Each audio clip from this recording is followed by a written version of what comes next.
Praise Lord. കർത്താവിന്റെ അതിപരിശുദ്ധമായ നാം വാഴ്ത്തപ്പെടട്ടെ. ഈ നല്ല സമയത്ത് ഓർത്ത് ദൈവത്തെ സ്തുതിക്കുകയും വാഴ്ത്തുകയും ചെയ്യുന്നു. വിവിധ സ്ഥലങ്ങളിൽ രാജ്യങ്ങളുമായിരുന്ന ദൈവത്തിന്റെ വചനം കേൾക്കുന്ന എല്ലാ പ്രിയപ്പെട്ടവർക്കും കർത്താവായ യേശുക്രിസ്തുവിന്റെ വിലയേറിയ നാമത്തിൽ എന്റെ സ്നേഹവന്ദനം. അല്പസമയത്തെ ദൈവത്തിന്റെ ചിന്തയ്ക്കായി ഒരു ദൈവത്തിന്റെ ഭാഗം വായിക്കുന്നു.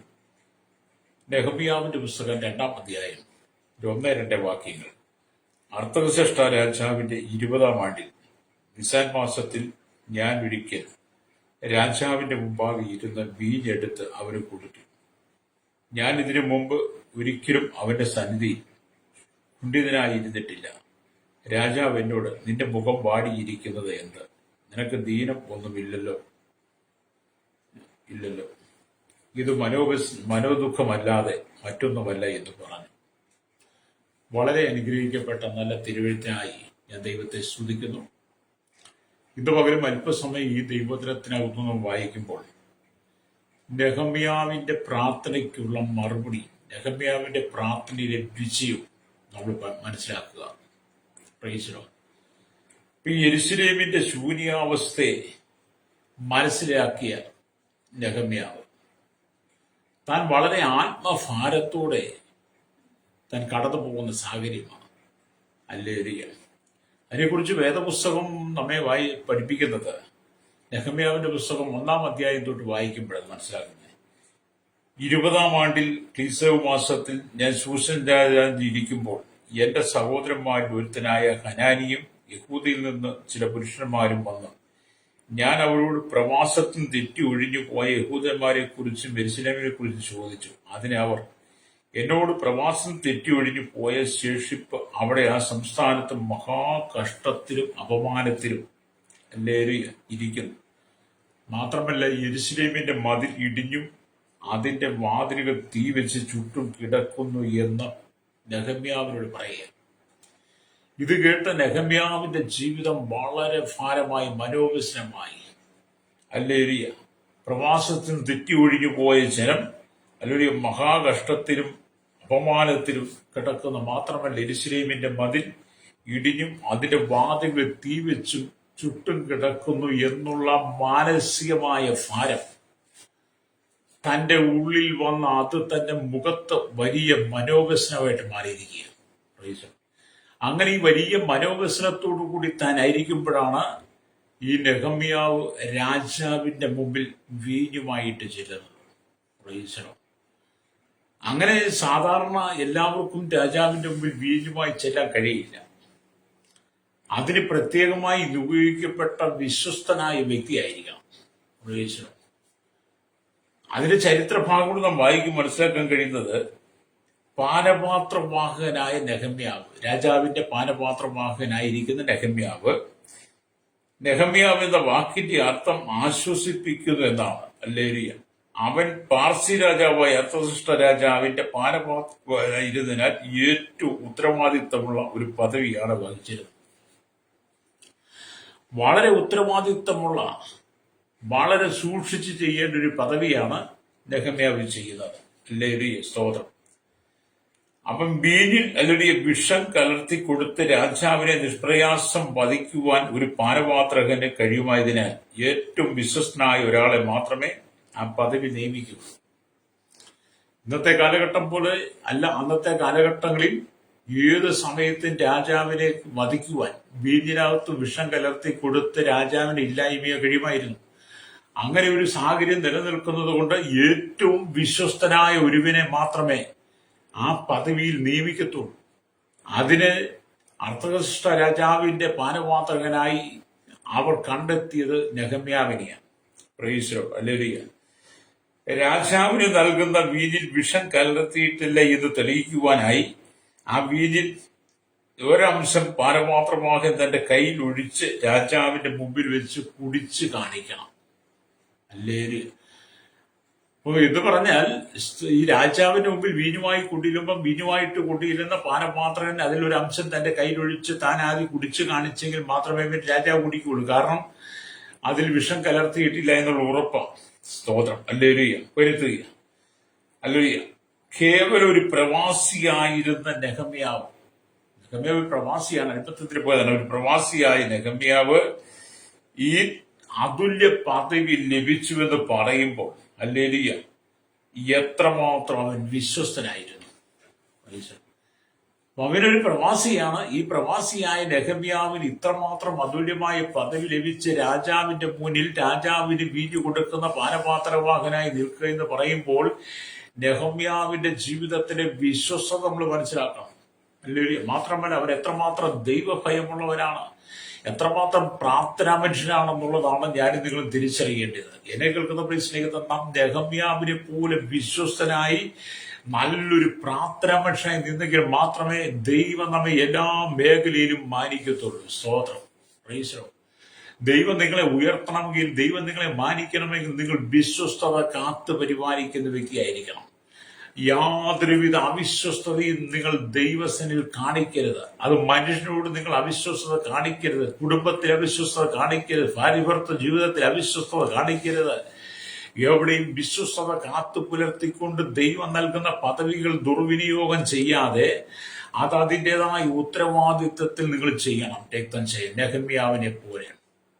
നെഹമ്യാവ് നല്ലൊരു പ്രാർത്ഥനാ മനുഷ്യനാണ്. ദേവിക ഇവിടുന്ന് ദൈവത്തിന് വചനം വായിക്കുക മനസ്സിലാക്കാൻ, എത്ര ഉന്നത പദവിയിലെത്തിയാലും നെഹമ്യാവിനെ പോലെ എത്രമാത്രം ഉന്നത പദവിയിലെത്തിയാലും എത്രമാത്രം ഉയർന്ന പൊസിഷനിൽ പോയിരുന്നാലും പ്രാർത്ഥനയിൽ നിങ്ങൾ ശക്തരായിരിക്കണം. നഷ്ടപ്പെട്ടുകൊണ്ടിരിക്കുന്ന സഹോദരവർഗങ്ങളെ കുറിച്ച്, നഷ്ടപ്പെട്ടുകൊണ്ടിരിക്കുന്ന ദേശത്തെ കുറിച്ച്, ദേശത്തിന്റെ ശൂന്യാവസ്ഥ കാണുമ്പോൾ, കുടുംബത്തിന്റെ ശൂന്യാവസ്ഥ കാണുമ്പോൾ നിങ്ങൾ അവരെ ഓർത്തും വളരെ മനോവ്യസനത്തോടെ പ്രാർത്ഥിക്കുവാൻ തയ്യാറാകുന്നെങ്കിൽ രക്തം ചെയ്യും.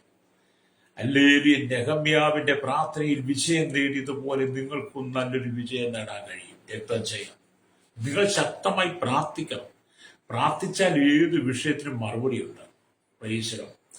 ഇവിടെ ദൈവത്തിന് വചനം വായിക്കുക. അപ്പൊ യെരൂശലേമിന്റെ ശൂന്യാവസ്ഥയെ കുറിച്ച് ഹല്ലേലൂയ നെഹമ്യാവിനോട് വന്ന് പറഞ്ഞപ്പോൾ, ഈ വർത്തമാനം കേട്ടപ്പോൾ ഞാൻ ഇരുന്ന് കരഞ്ഞ് കുറെ നാൾ ദുഃഖിച്ചും ഉപവസിച്ചും കൊണ്ട് സ്വർഗത്തിലെ ദൈവത്തോട് ഞാൻ പ്രാർത്ഥിച്ചു പറഞ്ഞതെന്നാൽ, സ്വർഗത്തിലെ ദൈവമായി യഹോവേ, നിന്നെ സ്നേഹിച്ചു നിന്റെ കൽപ്പനകളെ പ്രമാണിക്കുന്നവർക്ക് നീ നിയമവും ദൈവം പാലിക്കുന്ന മഹാനും ഭയങ്കരമായ ദൈവമേ, നിന്റെ ദാസന്മാരായ ഇസ്രായേൽ മക്കൾക്ക് വേണ്ടി രാവും പകലും നിന്റെ മുമ്പാകെ പ്രാർത്ഥിക്കുകയും ഇസ്രായേൽ മക്കളായ ഞങ്ങൾ നിന്നോട് ചെയ്തിരിക്കുന്ന പാപങ്ങളെ ഏറ്റുപറയുകയും ചെയ്യുന്ന അടിയന്റെ പ്രാർത്ഥന കേൾക്കേണ്ടതിന് നിന്റെ ചെവി ശ്രദ്ധിച്ച് നിന്റെ കണ്ണും തുറന്നിരിക്കണമേ. അല്ലേ, ഞാനും എന്റെ പിതൃഭവനവും പാപം ചെയ്തിരിക്കുന്നു. നെഹമ്യാവിന്റെ ഒരു പ്രാർത്ഥനയാണ്. തന്റെയും തന്റെ കുടുംബത്തെയും തന്റെ പിതൃഭവനത്തെയും ജനം ചെയ്തു പോയ സകല പാപങ്ങളും നെഹമ്യാവ് ദൈവസ്ഥലിരുന്ന് പ്രാർത്ഥിച്ച് ഉപവസിച്ച് ദൈവത്തോട് ഏറ്റുപറഞ്ഞിട്ട് പറയുകയാണ്, കർത്താവേ, നീ യെരൂശലേമിനെ ഓർക്കണമേ. ഹല്ലേലൂയ. ഈ ഒരു പ്രാർത്ഥന നമ്മുടെ യഹോവയായ ദൈവത്തിന് പ്രസാദമായി നെഹമ്യാവിന്റെ പ്രാർത്ഥനയ്ക്ക് ദൈവം മറുപടി നൽകുവാൻ ദൈവം ആഗ്രഹിക്കുമ്പോഴാണ് ഹല്ലേലൂയ സ്തോത്രം നെഹമ്യാവ് പാനപാത്രമായി രാജാവിന്റെ മുമ്പിൽ എത്തുന്നത്. ഹല്ലേലൂയ. രാജാവിന്റെ മുമ്പിൽ എത്തിയ ഭാഗമാണ് നമ്മൾ വായിച്ചത്. ഹല്ലേലൂയ സ്തോത്രം. ഹല്ലേലൂയ. നെഹമ്യാവിന്റെ 2:1-2 വാക്യങ്ങൾ. അർത്തഹ്ശസ്ത രാജാവിന്റെ 20-ാം ആണ്ടിൽ നിസാൻ മാസത്തിൽ ഞാൻ ഒരിക്കൽ രാജാവിന്റെ മുമ്പാകെ ഇരുന്ന് വീഞ്ഞ് എടുത്ത് അവന് കൊടുത്തു. ഞാൻ ഇതിനു മുമ്പ് ഒരിക്കലും അവന്റെ സന്നിധിയിൽ കുണ്ഠിതനായിരുന്നിട്ടില്ല. നെഹമ്യാവ് പലപ്പോഴും വീഞ്ഞെടുത്ത് രാജാവിന് കൊടുത്തിട്ടുണ്ട്. പക്ഷെ അങ്ങനെ ഒരു പ്രാവശ്യം പോലും രാജാവിന് മുമ്പിൽ നെഹമ്യാവ് കുണ്ഠിതനായിട്ടിരുന്നിട്ടില്ല. പക്ഷെ അന്നത്തെ ദിവസം എന്ന് പറയുന്നത് നെഹമ്യാവ് വീഞ്ഞുമായി ചെല്ലുമ്പോൾ, രാജാവിന്റെ മുമ്പിൽ ചെല്ലുമ്പോൾ, രാജാവ് നെഹമ്യാവിന്റെ മുഖത്ത് നോക്കുമ്പോൾ അവന് ഭയങ്കര വിഷമം, അവന്റെ ഹൃദയത്തിൽ മനോവ്യസനം കൊണ്ട് നിറയപ്പെട്ടിരിക്കുന്നതാണ് രാജാവ് കാണുന്നത്. അവിടെ ഇങ്ങനെ എഴുതിയിരിക്കുന്നു, രാജാവ് എന്നോട്, നിന്റെ മുഖം വാടിയിരിക്കുന്നത് നിനക്ക് ദീനമൊന്നുമില്ലല്ലോ. സ്തോത്രം, ഇത് ദുഃഖമല്ലാതെ മറ്റൊന്നുമല്ല എന്ന് പറഞ്ഞു. രാജാവ് കണ്ടുകൊണ്ട് നെഹമ്യാവിനെ കുറിച്ച്, നിന്റെ മുഖം വാടിയിരിക്കുന്ന എന്താ? നിനക്ക് ദീനമൊന്നുമില്ല, പിന്നെ എന്താണ് നിന്റെ ദുഃഖം? മനോദുഃഖമല്ലാതെ മറ്റൊന്നുമല്ല എന്ന് പറഞ്ഞാൽ നമ്മളവിടെ മനസ്സിലാക്കേണ്ട കാര്യം, പാനപാത്രവുമായി നെഹമ്യാവ് രാജാവിന്റെ മുമ്പിൽ ചെന്നപ്പോൾ രാജാവിന്റെ ഹൃദയത്തോട് ദൈവത്തിന്റെ ആത്മാവ് ഇടപെട്ടു. പ്രൈസലോ. രാജാവിന്റെ മുഖത്തോട് ഹൃദയത്തോട് ദൈവാത്മാവ് ഇടപെട്ടു എന്ന് പറഞ്ഞാൽ, മുമ്പ് പാനപാത്രവാഹനായിരിക്കും നെഹമ്യാവ് വീഞ്ഞുമായിട്ട് ചെല്ലുമ്പോൾ മറ്റെന്തെങ്കിലും വിശേഷ കാര്യങ്ങൾ ചോദിച്ചറിഞ്ഞ് മനസ്സിലാക്കി സംസാരിച്ചായിരിക്കാം ഒരുപക്ഷെ ഹല്ലേലൂയ രാജാവ് നെഹമ്യാവിന്റെ കയ്യിൽ നിന്ന് പാനപാത്രം വാങ്ങി കുടിക്കുന്നത്. പക്ഷെ അന്നേ ദിവസം എന്ന് പറയുന്നത് മറ്റു പലതും പറയുവാനോ മറ്റു കാര്യങ്ങൾ ചോദിക്കുവാനോ സമയമെടുത്തില്ല. വിനിയോ സ്തോത്രം. സ്വർഗത്തിലെ ദൈവം രാജാവിന്റെ ഹൃദയത്തോട് ഇടപെട്ട് കഴിഞ്ഞപ്പോൾ നെഹമ്യാവിന്റെ മുഖം വാടിയിരിക്കുന്നത് മനസ്സിലാക്കുവാൻ കഴിയുന്ന നിലയിൽ ഹല്ലേലൂയ രാജാവിന്റെ ഹൃദയത്തോട് ദൈവം ഇടപെട്ടു. രക്തജയം. Praise the Lord. എന്നെ കേൾക്കുന്ന മാതാവേ, പിതാവേ, നീ പ്രാർത്ഥിച്ചാൽ, നീ പ്രാർത്ഥിക്കുന്ന വിഷയത്തിന് മറുപടി എനിക്കായി ദൈവം രാജാക്കന്മാരുടെ ഹൃദയത്തിൽ പോലും ഇടപെടും. ഇന്ന് പകരം ഈ ദൈവവചനം കേട്ടുകൊണ്ട് ശ്രോതാവേ, നിങ്ങൾ ഏതെങ്കിലും രാജ്യത്ത്, ഏതെങ്കിലും സംസ്ഥാനത്തിനകത്ത്, നിങ്ങൾ ഏതെങ്കിലും സ്ഥലത്ത് നിങ്ങളൊരു ജോലിയുള്ള ബന്ധത്തിലാണെങ്കിൽ, നിങ്ങൾ മറ്റേതെങ്കിലും ജീവിത സാഹചര്യങ്ങളിൽ നിങ്ങൾ വളരെ ഭാരം അനുഭവിക്കുന്ന വ്യക്തിയാണെങ്കിൽ, വളരെ സങ്കടപ്പെടുന്ന വ്യക്തിയാണെങ്കിൽ, നിങ്ങൾ ആ വിഷയത്തിന് വേണ്ടി ദൈവത്തിനെ നെഹമ്യാവ് ബോസിൽ പ്രാർത്ഥിച്ചതുപോലെ പ്രാർത്ഥിക്കുകയാണെങ്കിൽ, അധികാരികളോട് ഹൃദയങ്ങളോട് ദൈവത്തിന്റെ ആത്മാവ് ഇടപെടേണ്ടതാണെങ്കിൽ, ദൈവം അർത്ഥനിഷ്ഠ രാജാവിനോട് ഇടപെട്ടതുപോലെ നിങ്ങളുടെ വിഷയത്തിന് നിങ്ങൾ നിൽക്കുന്ന നിങ്ങളുടെ മേൽ നിയമങ്ങളോട്, മേലധികാരികളോട് ദൈവം ഇടപെടും. പ്രൈസോ. അങ്ങനെ മേലധികാരികളോട് ദൈവം ഇടപെട്ട് കഴിഞ്ഞാൽ ഹല്ലേലൂയ നിങ്ങളുടെ വിഷയത്തിനകത്തൊരു മറുപടി കിട്ടിയത് തന്നെയാണ്. ഹല്ലേലൂയ. അപ്പൊ പ്രാർത്ഥനയിൽ വിജയം നേടാൻ കഴിയും. ഏത് വിഷയത്തിനും പ്രാർത്ഥിച്ച മറുപടിയുണ്ട്. നാം പ്രാർത്ഥിക്കാൻ തയ്യാറായാൽ വിഷയത്തിന്റെ ജയമുണ്ടെന്നുള്ളതാണ്. പലപ്പോഴും നമ്മുടെ വിഷയങ്ങൾക്ക് മറുപടി ഇല്ലാത്തത് നാം പ്രാർത്ഥിക്കാൻ തയ്യാറാകാത്തത് കൊണ്ടാണ്. ഹല്ലേലൂയ. ഇന്നത്തെ കാലഘട്ടത്തിൽ മനുഷ്യന് പ്രാർത്ഥിക്കാൻ സമയമില്ല, ദൈവത്തിന്റെ ഇരിപ്പാൻ സമയം, ഉപവസിക്കാൻ സമയമില്ല. മനുഷ്യന് തിരക്ക് തന്നെയാണ്. അതുകൊണ്ട് എന്ത് ചെയ്തു? മനുഷ്യന്റെ ജീവിതം പല വിധത്തിലും പരാജയപ്പെട്ടു പോയി. മനുഷ്യൻ നിരാശിതനാണ്, ദുഃഖിതനാണ്. കാരണം പ്രാർത്ഥന നഷ്ടപ്പെട്ടു പോയവന്റെ ജീവിതത്തിൽ ദൈവമായി യാതൊരു ബന്ധവുമില്ലാതെ അവൻ വളരെ കഷ്ടത്തിൽ കഴിഞ്ഞു പോവുകയാണ്. രക്തം ചെയ്യും. എന്നാൽ നെഹമ്യാവിനെ സംബന്ധിച്ചിടത്തോളം യെരൂശലേമിന്റെ ശൂന്യാവസ്ഥയെ മനസ്സിലാക്കിയ നെഹമ്യാവ് അതിനെക്കുറിച്ചോർത്ത് കരഞ്ഞും വിലപിച്ചും ദൈവത്തെ ഉപവസിച്ചും പ്രാർത്ഥിച്ചും ഇരുന്ന് കഴിഞ്ഞപ്പോൾ എന്ത് ചെയ്തു? ദൈവം രാജാവിന്റെ ഹൃദയത്തിൽ ഇടപെട്ടു. ഹല്ലേലൂയ. നെഹമ്യാവിന്റെ പ്രാർത്ഥനയുടെ ഒരു മറുപടി നിങ്ങൾ കാണണം. ഹല്ലേലൂയ. ഇവിടെ നാം ദൈവത്തിന്റെ വചനം വായിക്കുമ്പോൾ നമുക്ക് മനസ്സിലാക്കാൻ കഴിയുന്നത് ഹല്ലേലൂയ സ്തോത്രം. അർത്ഥനിഷ്ഠ രാജാവിന്റെ പാനപാത്രകനായിരുന്നപ്പോൾ പോലും അവന്റെ ഹൃദയത്തിൽ യെരൂശലേമിനെ കുറിച്ചുള്ള സ്നേഹം അഗ്നിയായി ആളിക്കത്തിക്കൊണ്ടിരുന്നു. ഹല്ലേലൂയ. അപ്പൊ ഒരു ഉന്നതമായ പദവിയിൽ ഇരിക്കുമ്പോൾ തന്നെ, ഉന്നതമായ സ്ഥാനമാനങ്ങൾ അലങ്കരിച്ചു കൊണ്ടിരിക്കുക, ആ പദവി സ്വീകരിച്ച പദവി നിൽക്കുമ്പോൾ തന്നെ ഈ യെരൂശലേമിനെ കുറിച്ചുള്ള ആത്മഭാരം. Price the Lord. എന്നെ കേൾക്കുന്ന മാതാവേ, പിതാവേ, നിനക്ക് ഉന്നതമായ പദവി ലഭിക്കുമ്പോൾ, സ്ഥാനമാനങ്ങൾ കിട്ടുമ്പോൾ, പേരും പ്രശസ്തിയും കിട്ടുമ്പോൾ, പണം കിട്ടുമ്പോൾ, ഹല്ലേലൂയ, നീ സമ്പത്തിൽ ജോലിയിലേക്ക് ഉയർച്ച പ്രാപിക്കുമ്പോൾ, ഹല്ലേലൂയ, അതിനകത്ത് നീ മതിമറന്നു പോകാതെ രക്തം ചെയ്യാം. നീ നിന്റെ സഹോദര കുടുംബങ്ങളെ, നിന്റെ സഹോദര വർഗങ്ങളെ, നിന്റെ ദേശത്തെ, സമൂഹത്തെ കണ്ടിട്ട് നെഹമ്യാവിനെ പോലെ നീ ആത്മഭാരത്തോടെ പ്രാർത്ഥിക്കണം. രക്തം ചെയ്യാം. ഈ യെരൂശലേമിന്റെ ശൂന്യാവസ്ഥ എന്ന് പറഞ്ഞ പോലെ തന്നെ നിങ്ങളുടെ ജീവിതത്തിന്റെ ശൂന്യാവസ്ഥ നിങ്ങൾ തിരിച്ചറിയണം. നിന്റെ കുടുംബത്തിന്റെ ശൂന്യാവസ്ഥ നീ തിരിച്ചറിയണം. നിന്റെ മക്കളുടെ ശൂന്യാവസ്ഥ നീ തിരിച്ചറിയണം. ഹല്ലേലൂയ. എന്നിട്ട് ദൈവത്തിനെ ഉപവസിച്ച് പ്രാർത്ഥിക്കാൻ നീ തയ്യാറായാൽ ദൈവാത്മാവ് നിനക്ക് വേണ്ടി അത്ഭുതങ്ങളെ പ്രവർത്തിക്കുമെന്ന് രക്തം ചെയ്യും. ഹല്ലേലൂയ. ജീവിതത്തിനകത്ത് പ്രാർത്ഥനയാണ് ഏറ്റവും പ്രാധാന്യം അർഹിക്കുന്ന ഒന്ന് എന്ന് പറയുന്നത്. സ്തോത്രം. നമ്മുടെ ജീവിതത്തിൽ പലതിനും പ്രാധാന്യം കൊടുക്കാറുണ്ട്, പലതിനും പ്രാധാന്യം നൽകാറുണ്ട്. പക്ഷേ നിന്റെ ജീവിതത്തിനകത്ത് ഏറ്റവും പ്രാധാന്യം കൊടുക്കേണ്ടത് പ്രാർത്ഥനയ്ക്കാണ്. രക്തം ചെയ്യും. ഒരുപക്ഷെ നിങ്ങൾക്ക് ഒരുപാട് സ്ഥാനമാനങ്ങളും സമ്പത്തുകളും അല്ലെങ്കിൽ ജംഗമ സ്വത്തുക്കളൊക്കെ കാണും, ഒരുപാട് പേര് പ്രശസ്തികൾ കാണും. അതിനൊന്ന് സ്ഥാനമാനങ്ങൾ കൊടുത്ത് അതിനെ നീ ഉയർത്തിപ്പിടിക്കാതെ, അതിന്റെ പുകഴ്ചയിൽ നീ ജീവിക്കാതെ, സ്വയത്തിൽ നീ ആശ്രയിക്കാതെ, നിനക്ക് ചുറ്റും നഷ്ടപ്പെട്ടുകൊണ്ടിരിക്കുന്ന, രക്തം ചെയ്യും, നശിച്ചുകൊണ്ടിരിക്കുന്ന തലമുറയ്ക്ക് വേണ്ടി കണ്ണുനീരോടെ ആത്മഭാരത്തോടെ പ്രാർത്ഥിക്കുവാനൊരു അവസരം നിന്റെ ഹൃദയത്തിലുണ്ടെങ്കിൽ, അല്ലെങ്കിൽ പ്രാർത്ഥനയ്ക്ക് നീ ഒരു പ്രാധാന്യം നിന്റെ ഹൃദയത്തിൽ കൊടുക്കുന്നെങ്കിൽ രക്തം ചെയ്യും. ഹല്ലേലൂയ. ദൈവം നിനക്ക് വേണ്ടി അത്ഭുതങ്ങളെ പ്രവർത്തിക്കാൻ വിശ്വസ്തനാണ്. രക്തം ചെയ്യും. Price the Lord. അപ്പൊ നിങ്ങൾ പ്രാർത്ഥിക്കണം, ശക്തമായിട്ട് പ്രാർത്ഥിക്കണം. ഹല്ലേലൂയ.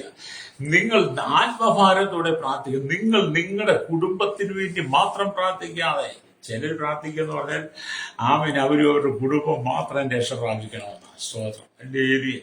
അവരും അവരുടെ കുടുംബം അവരുടെ മക്കളും എന്നുള്ള പലരുടെയും പ്രാർത്ഥന. അങ്ങനെയല്ല പ്രിയരെ. യെരൂശലേമിന്റെ ശൂന്യാവസ്ഥയെ കണ്ട് നെഹമ്യാവ് കരഞ്ഞതുപോലെ, നെഹമ്യാവ് പ്രാർത്ഥിച്ചതുപോലെ തന്നെ ദേശത്തിന്റെ പാപങ്ങളെ ഏറ്റുപറഞ്ഞ്, പിതൃഭവനത്തിന്റെ പാപങ്ങളെ ഏറ്റുപറഞ്ഞ് നെഹമ്യാവ് ദൈവത്തിൽ ഇടിവി നിന്നതുപോലെ തന്നെ നിങ്ങൾ എന്ത് ചെയ്യണം? നിങ്ങൾ പ്രാർത്ഥനയിൽ ഉറ്റിരിക്കണം. രക്തം ചെയ്യും.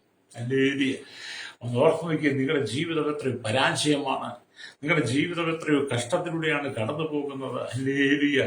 അതിനൊരു പ്രതിവിധി കണ്ടെത്തുവാൻ ലോകപ്രകാരമല്ല എല്ലാ വഴികളും നീ ഉദ്ദേശിച്ചാലും, ലോകപ്രകാരമുള്ള എല്ലാ മാർഗങ്ങളിലൂടെ നീ കടന്നുപോയാലും അതിന് യഥാർത്ഥമായ ഒരു പ്രതിവിധി കണ്ടെത്താൻ കഴിയില്ല.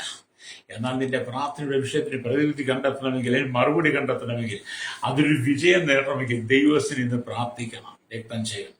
പ്രാർത്ഥിക്കുന്നവൻ ഒരിക്കലും പരാജയപ്പെട്ടിട്ടില്ല. പ്രാർത്ഥിക്കുന്നവർ ഒരിടത്തും പരാജയപ്പെടാൻ ദൈവം അനുവദിക്കത്തുമില്ല. അതുകൊണ്ടാണ് ലൂക്കോസിന്റെ സുവിശേഷം 18-ാം അധ്യായം വായിക്കുമ്പോൾ മടുത്തു പോകാതെ പ്രാർത്ഥിക്കണമെന്ന് പറയുന്നത്. സ്തോത്രം. പ്രാർത്ഥനയിൽ നമുക്കൊരിക്കലും മടുപ്പുണ്ടാകരുത്. പ്രാർത്ഥനയിൽ മടുത്തു പോകാതെ ദൈവത്തിൽ വിഷയങ്ങൾക്ക് മറുപടി കാണുന്നിടം വരെ രക്തം ചെയ്യും. ദൈവത്തിൽ കണ്ണുനീരോടെ പ്രാർത്ഥിക്കണം. രക്തം ചെയ്യും. നിന്റെ തലമുറയുടെ നാശത്തെ കാണുമ്പോൾ, നിന്റെ സഹോദരന്റെ നാശത്തെ കാണുമ്പോൾ, നിന്റെ ഭർത്താവിന്റെ നാശം കാണുമ്പോൾ, നിന്റെ ഭാര്യയുടെ നാശം കാണുമ്പോൾ, നിന്റെ കുടുംബത്തിന്റെ പരാജയം കാണുമ്പോൾ, ഹല്ലേലൂയ, ജീവിതത്തിൽ സമാധാനമില്ല, സ്വസ്ഥതയില്ലാത്ത മാറാ രോഗങ്ങളാൽ, മാറാ വ്യാധികളാൽ നീ വലയുന്ന സമയങ്ങളിൽ ഹല്ലേലൂയ രക്തം ചെയ്യും. നീ ദൈവത്തിൽ ഇരുന്ന് മുഴങ്കാലം മടക്കി പ്രാർത്ഥിക്കണമെന്ന് രക്തം ചെയ്യും. ഈ വേദപുസ്തകം നാം വായിക്കും. വേദപുസ്തകത്തിൽ പ്രാർത്ഥിച്ച ഭക്തന്മാരെ എല്ലാം ദൈവം മാനിച്ചിട്ടുണ്ട്. പ്രാർത്ഥിച്ച ഭക്തന്മാരെ എല്ലാം ദൈവം ഉയർത്തിയിട്ടുണ്ട്. ഹല്ലേലൂയ. എന്നാൽ പ്രാർത്ഥനയിൽ മടുത്തുപോയ പലരും പരാജയപ്പെട്ടിട്ടുണ്ട്. രക്തം ചെയ്യും. അതുകൊണ്ട് നാം പ്രാർത്ഥനയിലേക്ക് മടങ്ങി വരണം. രക്തം ചെയ്യും. നെഹമ്യാവിനെ പോലെ പ്രാർത്ഥന, അല്ലെങ്കിൽ ആത്മഭാരം. അല്ലെങ്കിൽ ഇവിടെ നാം ദൈവത്തിന്റെ വചനം വായിക്കുമ്പോൾ ആമി പ്രവാസത്തിൽ നിന്ന് തെറ്റുവഴിഞ്ഞു പോയ യഹൂദന്മാരുടെ കാര്യങ്ങളെല്ലാം ശ്രദ്ധയോടെ അന്വേഷിച്ചറിഞ്ഞിരുന്ന നെഹമ്യാവ്. പ്രൈസ്. തന്റെ സഹോദരന്മാരുടെ കാര്യങ്ങളെക്കുറിച്ച് മുഴുവൻ അന്വേഷിച്ചറിയുന്നവൻ. ഹല്ലേലൂയ. എന്നെ കേൾക്കുന്ന മാതാവേ, പിതാവേ, നീ നിന്റെ സഹോദര വർഗത്തെ കുറിച്ച് നീ അന്വേഷിച്ചറിഞ്ഞ് അവർക്ക് വേണ്ടി നീ ഉപവസിക്കുകയും പ്രാർത്ഥിക്കുകയും ചെയ്യണം. ഹല്ലേലൂയ. ഒരു സ്വാർത്ഥനായി തീരാതെ നിന്റെ കഴിവിലും, നിന്റെ സ്വയത്തിലും, നിന്റെ നന്മയിലും, നിന്റെ പ്രശസ്തിയിലും, നിന്റെ പണത്തിലും, ജോലിയിലും, നിന്റെ മക്കളിലും, നിന്റെ ആഡംബര ജീവിതത്തിലും സ്വാർത്ഥനായി മാറാതെ, അല്ലെങ്കിൽ സ്വാർത്ഥത നീ ഉപയോഗിക്കാതെ, അല്ലെങ്കിൽ ദൈവത്തിന് മറ്റുള്ളവന്റെ കഷ്ടങ്ങളെ മനസ്സിലാക്കി അവർക്ക് വേണ്ടി പ്രാർത്ഥിക്കാൻ തയ്യാറാകണം. ഈശ്വരം. നെഹമ്യാവിന് വേണമെങ്കിൽ തന്റെ സ്ഥാനമാനങ്ങളും തന്റെ പദവിയൊക്കെ ആമി ചിന്തിച്ചിട്ട് നെഹമ്യാവിന് വേണേ സ്വസ്ഥമായിട്ടിരിക്കാം, സ്വസ്ഥമായിട്ട് ജീവിക്കാം. പക്ഷെ നെഹമ്യാവ് ചെയ്തതെന്താണ്? അതാണ് നെഹമ്യാവിന്റെ പുസ്തകം 1-ാം അധ്യായം 3-ാം വാക്യത്തിലേക്ക് വരുമ്പോൾ കാണുന്നുണ്ട്. ഈ വർത്തമാനം കേട്ടപ്പോൾ, എന്താണ്? യെരൂശലേമിന്റെ ശൂന്യാവസ്ഥയെ കുറിച്ച് കേട്ടപ്പോൾ, ഹല്ലേലൂയ, ഞാനിരുന്ന് കരഞ്ഞ് കുറെ നാൾ ദുഃഖിച്ച് ഉപവസിച്ചുകൊണ്ട് സ്വർഗത്തിലെ ദൈവത്തോട് ഞാൻ പ്രാർത്ഥിച്ച് പറഞ്ഞത് എന്തെന്നാൽ, യെരൂശലേമിന്റെ ശൂന്യാവസ്ഥയെ കുറിച്ച് കേട്ടപ്പോൾ നെഹമ്യാവിന്റെ ഹൃദയത്തിൽ സങ്കടം വന്നു, ദുഃഖം വന്നു. അവന്റെ കണ്ണുകൾ നിറയുവാൻ കഴിഞ്ഞു. ഒരുപക്ഷെ നെഹമ്യാവും ഇരമ്യാവിനെ പോലെ കരഞ്ഞു കാണും. സ്തോത്രം. ഇരമ്യാ പ്രവാചകന്റെ പുസ്തകം 9-ാം അധ്യായം വായിച്ചാൽ നമുക്ക് കാണാൻ കൊണ്ട് എന്റെ കണ്ണ് അല്ലുയ സ്തോത്രം അല്ലേ നമുക്ക് കാണാൻ കഴിയുന്നുണ്ട്. അത് ഇരമ്യാവിന്റെ കരച്ചിലൂടെ കാണാൻ കഴിയും. എന്ന് പറഞ്ഞ പോലെ നെഹമ്യാവും അതേ നിലയിൽ കരഞ്ഞു കാണും. പ്രൈസ്. എന്നെ കേൾക്കുന്ന പ്രീസിനെ പ്രാർത്ഥിക്കുവാനും കരയുവാനും ഉള്ളൊരു അനുഭവം നിനക്കുണ്ടായിരിക്കണം. അല്ലെങ്കിൽ ചില മനുഷ്യർക്ക് പ്രാർത്ഥന എന്ന് പറയുമ്പോൾ തന്നെ വളരെ അസ്വസ്ഥതയാണ്. അല്ലെങ്കിൽ ചിലർക്ക് പ്രാർത്ഥന എന്ന് പറയുമ്പോൾ വളരെ സങ്കടമാണ്. പ്രാർത്ഥിക്കാൻ പറഞ്ഞാൽ പലരും അതിന് വിസമ്മതം കാണിക്കുന്നവരാണ്. എന്നാൽ എന്നെ കേൾക്കുന്ന മാതാവി, പിതാവ്, എന്നെ കേൾക്കുന്ന സഹോദരൻ, പ്രാർത്ഥിച്ചാലേ വിഷയത്തിന് മറുപടി കിട്ടത്തുള്ളൂ. രക്തം ചെയ്യാം. പ്രാർത്ഥിച്ചാലേ വിഷയത്തിന് മറുപടി ഉള്ളതെന്ന് ഈ ലോകം തന്നെ തെളിയിക്കുന്നുണ്ട്. അതുകൊണ്ടാണല്ലോ ഇവിടെ പള്ളികളും അമ്പലങ്ങളും മോസ്കുകളും ഒക്കെ വർദ്ധിക്കുന്നത്. ജനം അവരവരുടെ ആചാരാനുഷ്ഠാന പ്രകാരം അവരവരുടെ ദിവസങ്ങളിൽ പോയി അവരുടെ ദേവന്മാരെയും ദൈവമാരെയും അവരുടെ പള്ളികളിൽ പോയി അവരുടെ പുണ്യവാളന്മാരെയൊക്കെ സന്ദർശിക്കുന്നതിന് കാരണം എന്താ? ലോക ജനത്തിന് പോലും മനസ്സിലായി പ്രാർത്ഥിച്ചെങ്കിൽ മാത്രമേ മറുപടി ഉള്ളെന്ന്. അതുകൊണ്ടാണ് അവര് പോകുന്നത്. എന്നിട്ടും ദൈവഭക്തന്മാർ പ്രാർത്ഥനയ്ക്കകത്ത് വിസമ്മതം കാണിക്കുമ്പോൾ, ദൈവഭക്തന്മാർ പ്രാർത്ഥനയ്ക്ക് വേണ്ടുന്ന പ്രാധാന്യം കൊടുക്കാതെ വരുമ്പോൾ എത്രയോ പരാജയമാണ് നിങ്ങളുടെ ജീവിതമെന്ന് നിങ്ങൾ തിരിച്ചറിയണം. പ്രാർത്ഥിച്ചാലേ മറുപടി ഉള്ളെന്ന് ലോകം നമുക്ക് വെളിപ്പെടുത്തുമ്പോൾ, എന്നെ കേൾക്കുന്ന മാതാവി പിതാവി, എന്നെ കേൾക്കുന്ന സഹോദര സഹോദരി, നീ എത്രമാത്രം പ്രാർത്ഥനയിലേക്ക് മടങ്ങി വരണം. രക്തം ചെയ്യും. നിനക്ക് നഷ്ടപ്പെട്ടു പോയത് പ്രാർത്ഥനയാണ്. നിനക്ക് നഷ്ടപ്പെട്ടു പോയതിന്റെ പ്രാർത്ഥന ജീവിതം നഷ്ടപ്പെടുമ്പോൾ നിന്റെ ജീവിതത്തിലെ വിശുദ്ധി നഷ്ടപ്പെടും. ഹല്ലേലൂയ. പ്രാർത്ഥന ജീവിതം നഷ്ടപ്പെടുമ്പോൾ നിന്റെ ജീവിതത്തിലേക്ക് അശുദ്ധി കടന്നു വരും. പ്രാർത്ഥന ജീവിതം നഷ്ടപ്പെടുമ്പോൾ നിന്റെ ഹൃദയത്തിനകത്ത് പലവിധമായ ചിന്തകളും വിചാരങ്ങളും കടന്നു വരും. പ്രാർത്ഥന ജീവിതം നഷ്ടപ്പെടുമ്പോൾ ദൈവത്തോടുള്ള കൂട്ടായ്മ നഷ്ടപ്പെടും. പ്രാർത്ഥന നഷ്ടപ്പെട്ട് കഴിയുമ്പോൾ ആത്മഭാരം നിനക്ക് നഷ്ടപ്പെടും. ഹല്ലേലൂയ. അതുകൊണ്ട് ഇന്ന് പകരം നിന്റെ ജീവിതത്തിൽ പ്രാർത്ഥന നഷ്ടപ്പെട്ടു പോകരുത്. അപ്പൊ ഒരുവന്റെ ഭാരം മറ്റൊരുവൻ ചുമന്നുകൊണ്ട് ക്രിസ്തുവിന്റെ പ്രമാണം നിറവേറ്റണം. തമ്മിൽ പ്രാർത്ഥിക്കണം. ഒരുവന് വേണ്ടി പ്രാർത്ഥിക്കണം. തമ്മിൽ ഭാരങ്ങളെ ചുമക്കണം. അന്യോന്യം പ്രാർത്ഥിക്കണം. അന്യോന്യം പ്രബോധിപ്പിക്കണം. ഒരുവന്റെ സങ്കടങ്ങളിൽ ചെന്ന് അവനെ കണ്ട് അവനെ ആശ്വസിപ്പിക്കുവാൻ കഴിയണം. അവന്റെ വേദനകൾ മനസ്സിലാക്കണം. സഹായിക്കാൻ പറ്റുമെങ്കിൽ സഹായിക്കണം. ആമേൻ. അതുകൊണ്ട് ക്രിസ്തുവിന്റെ പ്രമാണം നിങ്ങളുടെ ഉള്ളിൽ വളരണം. Price the Lord. കർത്താവായ യേശു ക്രിസ്തു ഭൂമിയിലായിരുന്നപ്പോൾ രക്തം ചെയ്യും. യേശുവിനോട് കൂടെ നടന്ന സകല പുരുഷാരത്തിന്റെ സകല ദുഃഖങ്ങളും വേദനകളും അറിഞ്ഞ് അവർക്ക് സൗഖ്യം കൊടുക്കേണ്ട സ്ഥാനത്ത് സൗഖ്യം കൊടുത്ത് അവർക്ക് ബന്ധനത്തിൽ നിന്ന് വിടുവിച്ച്, പാപത്തിന് ശാപത്തിന് വിടുവിച്ച്, അവർക്ക് വിശന്നപ്പോൾ ഭക്ഷണം കൊടുത്ത്, ഹല്ലേലൂയ, അവരെ തീറ്റിപ്പൂറ്റി നടത്തിയ നല്ല യേശു ക്രിസ്തുവിന്റെ പ്രമാണമാണ് നിങ്ങളുടെ ഹൃദയങ്ങളിൽ വേണ്ടത്. രക്തം ചെയ്യും. അപ്പൊ യേശു ഭൂമിയിലായിരുന്നപ്പോൾ തന്റെ അരികിൽ കടന്നു വന്ന സകല ജനത്തിനും വേണ്ടി യേശു പ്രാർത്ഥിച്ചിട്ടുണ്ട്. രക്തം ചെയ്യും. അതിൽ പിതാവ് തന്നെ ഏൽപ്പിച്ച ദൗത്യം ഇതായിരുന്നു. യേശു ക്രിസ്തുവിനെ ഏൽപ്പിച്ച ദൗത്യം പാപത്തിൽ നിറയപ്പെട്ട് ശാപത്തിൽ നിറയപ്പെട്ടും ദൈവമായി യാതൊരു ബന്ധവുമില്ലാതെ യെരുശലേമിന്റെ ശൂന്യാവസ്ഥ പോലെ തന്നെ പ്രവാസം തെറ്റിയൊഴിഞ്ഞു പോയ സഹോദരങ്ങൾ അപമാനത്തിലും കഷ്ടത്തിലും ഇരിക്കുന്ന യെരുശലേമിന്റെ വാതിൽ, അല്ലെങ്കിൽ സ്തോത്രം, അല്ലെങ്കിൽ മതിലിടിഞ്ഞും വാതിൽ തീവച്ചു ഇരിക്കുന്നു പറഞ്ഞ പോലെ നിന്റെ സഹോദര വർഗങ്ങളുടെ കഷ്ടതകൾ നീ കാണുമ്പോൾ, അല്ലെങ്കിൽ യേശു ക്രിസ്തു തന്റെ ജനത്തിനു വേണ്ടി ഇടിവി നിന്ന് പ്രാർത്ഥിച്ചതുപോലെ നിങ്ങളും പ്രാർത്ഥിക്കണം. പിതാവായ ദൈവം യേശു ക്രിസ്തുവിനെ ഭൂമിയിലേക്ക് അയച്ചതും പാപത്തിൽ വീണ് കിടക്കുന്ന ശാപത്തിൽ വീണ് കിടക്കുന്ന ജനത്തെ അതിൽ നിന്ന് വിടുവിച്ച് അവരെ ദൈവരാജ്യത്തിന്റെ മക്കളാക്കി മാറ്റാൻ വേണ്ടിയിട്ടാണ്. സ്തോത്രം. അപ്പൊ യേശുവിന്റെ പരശുശ്രൂഷ സമയം മുഴുവൻ തന്റെ മുമ്പിൽ നിൽക്കുന്ന ജനത്തിന് വേണ്ടിയുള്ള പ്രാർത്ഥനയായിരുന്നു. രക്തം ചെയ്യാം. യേശു ജനത്തിനു വേണ്ടി പ്രാർത്ഥിച്ചു. യേശുക്രിസ്തുവിന്റെ പ്രാർത്ഥനയാൽ, അവർ യേശുക്രിസ്തുവിനെ ക്രൂശ് മരണത്താൽ പാപത്തിനും ശാപത്തിനും വീണ് കിടന്നിരുന്ന വലിയ കൂട്ടം ജനത്തെ ആത്മരക്ഷയിലേക്ക് നടത്തി. അവർ നിത്യതയുടെ അവകാശികളായി മാറി. ഇന്ന് പകൽ എന്നെ കേൾക്കുന്ന സ്നേഹിത, സ്തോത്രം, നെഹമ്യാവിനെ പോലെ നീ പ്രാർത്ഥിക്കുവാൻ കഴിയണം. യേശുക്രിസ്തുവിനെ പോലെ പ്രാർത്ഥന ജീവിതത്തിന്റെ ജീവിതത്തിൽ ഉണ്ടാകട്ടെ. തുടർന്ന് അപ്പോസ്തലനായിരിക്കുന്ന പൗലോസിനെ കുറിച്ച് നിങ്ങൾ ചിന്തിക്കുമ്പോൾ, പൗലോസിന്റെ ശുശ്രൂഷയുടെ നല്ലൊരു പങ്കും പ്രാർത്ഥനയിലൂടെയായിരുന്നു. പ്രാർത്ഥനയാൽ ഏത് കാര്യത്തിൽ ജയിക്കാൻ കഴിയുമെന്ന് അവർ നമുക്ക് വെളിപ്പെടുത്തി തന്നു. രക്തം ചെയ്യാം.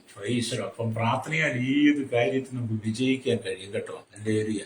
ഇവിടെ നാം ദൈവത്തിന്റെ വചനം വായിക്കുമ്പോൾ മനസ്സിലാക്കാൻ കഴിയുന്നുണ്ട്. ഹല്ലേലൂയ. ദൈവവചനം പറയുന്ന ഒരുവന് വേണ്ടി മറ്റൊരു പ്രാർത്ഥിക്കണം. ഇങ്ങനെ ക്രിസ്തുവിന്റെ പ്രമാണം നിവർത്തിക്കണം. ഒരുവന്റെ മുഖത്തെ മറ്റൊരുവൻ സ്തോത്രം, ഒരുവന്റെ മുഖത്തെ അല്ലെങ്കിൽ സ്തോത്രം മറ്റൊരുവൻ കാണുമ്പോൾ എന്ന് പറയാൻ, നിങ്ങളുടെ സഹോദര വർഗങ്ങളുടെ മുഖത്തെ നിങ്ങൾ കാണുമ്പോൾ, അവന്റെ മുഖത്തിലെ ദുഃഖം കാണുമ്പോൾ, അവന്റെ വിഷയങ്ങൾ അന്വേഷിച്ച് അവന് വേണ്ടി ചേർന്ന് പ്രാർത്ഥിക്കാൻ തയ്യാറാണ്. രക്തം ചെയ്യും. അതുപോലെ തന്നെയാണ് മറ്റൊരുവന്റെ ദുഃഖം നിങ്ങൾ കാണുമ്പോൾ അവന്റെ ദുഃഖത്തിൽ നിങ്ങൾ പങ്കാളിയായി തീരണം.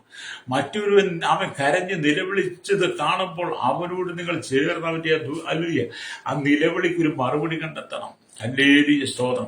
അതാണ് മറ്റൊരുവന്റെ ദുഃഖം ചുമന്നുകൊണ്ട് പരസ്പരം അല്ലെങ്കിൽ പ്രാർത്ഥിക്കുവാനായി വിളിക്കപ്പെട്ടിരിക്കുന്ന നാം പ്രാർത്ഥിച്ചു തുടങ്ങും. വലിയ വിമോചനം ജീവിതത്തിൽ ഉണ്ടാകും. രക്തം ചെയ്യാം. ഇന്നത്തെ കാലഘട്ടത്തിൽ മനുഷ്യൻ മുഴുവൻ ഈ ലോകത്തിന്റെ ഇംഗിതങ്ങൾക്ക് വീണ് കിടക്കുകയാണ്. പാപസുഖത്തിലാണ്, നിത്യത നഷ്ടപ്പെട്ടു പോയവരാണ് ജനം മുഴുവൻ. അതിൽ നിന്ന് ജനത്തെ മടക്കിയെടുക്കണമെങ്കിൽ പ്രാർത്ഥിച്ചെങ്കിലേ കഴിയുള്ളൂ. രക്തം ചെയ്യും. അതുകൊണ്ട് എന്നെ കേൾക്കുന്ന പ്രിയ മാതാവേ, പിതാവേ, എന്നെ കേൾക്കുന്ന സഹോദരൻ, നിന്റെ കുടുംബത്തിന്റെ ദയനീയമായ അവസ്ഥ നീ മനസ്സിലാക്കണം. യെരൂശലേമിന്റെ ശൂന്യാവസ്ഥ പോലെ തന്നെ നിന്റെ കുടുംബത്തിന്റെ ശൂന്യാവസ്ഥ. ഈശ്വരോ, അധ്വാനിക്കുന്നുണ്ട്, പണം ഉണ്ടാക്കുന്നുണ്ട്, ഒരു പൈസ പോലും കൈ മിച്ചമിന്റെ ബാലൻസ് ഇല്ല, മുഴുവൻ ചെലവാ. എല്ലാവരോടും ചോദിക്കുമ്പോഴല്ല, ഇന്നലെ അധ്വാനിച്ചത് മുഴുവൻ തീർന്നു, ഇന്ന് അധ്വാനിച്ചത് തീർന്നു, കഴിഞ്ഞ ആഴ്ചയിൽ എത്ര രൂപയുടെ പണി ചെയ്ത ഒരു പൈസ പോലും കയ്യിലില്ല, എല്ലാം തീർന്നു. ഓട്ടസഞ്ചിയിൽ ഇടുന്ന പോലെയാണെന്ന് എത്രയോ ആളുകളാ പറയുന്നത്. എന്തുകൊണ്ടാണ് നീ അധ്വാനിക്കുമ്പോഴും നിന്റെ കയ്യിൽ നിൽക്കാതെ അത് ഓട്ടസഞ്ചിയിൽ ഇടുന്നത് പോലെയായി മാറുന്നത്? സ്തോത്രം. നിന്റെ ജീവിതത്തിന്റെ പ്രാർത്ഥനയുടെ കുറവാണ് കേട്ടോ. രക്തം ചെയ്യും.